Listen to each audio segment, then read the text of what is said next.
हमारी खुदावन यीशु की अंजील मुक़द्दस मरकज़ के मुताबिक उसका छठा बाब 53 से 56 आयत तक। उस वक्त यीशु और उसके शागिर्द झील से पार होकर जन्नासरत के इलाके में पहुँचे तो लंगर डाला। जो ही वो कश्ती पर से उतरे तो फ़ौरन लोगों ने उसे पहचाना और उस सारे इलाके की हर तरफ दौड़े और बीमारों को चारपाइयों पर रखकर जहाँ उन्होंने सुना कि वो है ले जाने लगे। और वो जहाँ कहीं गाँव या शहरों या बस्तियों में जाता था वहाँ लोग बीमारों को चौकों में रखते और उसकी मिन्नत करते थे कि वो सिर्फ उसकी पोशाक के दामन ही को छू लें, और जितने उसे छूते थे शिफा पाते थे।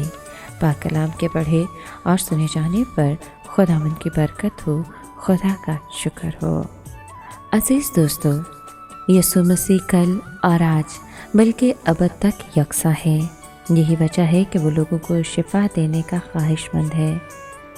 और जैसे उसने बाज़ औक़ात जिस्मानी तौर पर मौजूद हुए बग़ैर बीमारों को शिफा बख्शी, उसी तरह वो आज भी ऐसे ही करता है। उसकी आरज़ू है कि हर बीमार फर्द उसके पास आए और शिफा का तालिब हो। मुक़द्दस याकूब ने लिखा है कि अगर तुम में कोई बीमार हो तो कलीसिया के बुज़ुर्गों को बुलाए और खुदावंद के नाम से उसको तेल मल कर उसके लिए दुआ करें।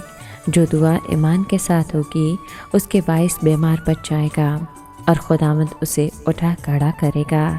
और अगर उसने गुनाह किए हों तो उनकी भी माफ़ी हो जाएगी। हर एक ईमानदार को मसीह को तबीब आज़म तस्लीम करना चाहिए। हम एक डॉक्टर को मसीह का मेडिकल असिस्टेंट भी तस्वर कर सकते हैं, जो तबीब आज़म यीशु की मर्ज़ी को पूरा करता है। इसलिए शिफा के लिए हमारी शुक्रगुजारी हमेशा तबीब आज़म यीशु मसीह के हज़ूर ही हो, क्योंकि जब हम किसी डॉक्टर से मदद की दरख्वास्त करते हैं तो तबीब आज़म मसीह ही उसकी रहनुमाई करता है।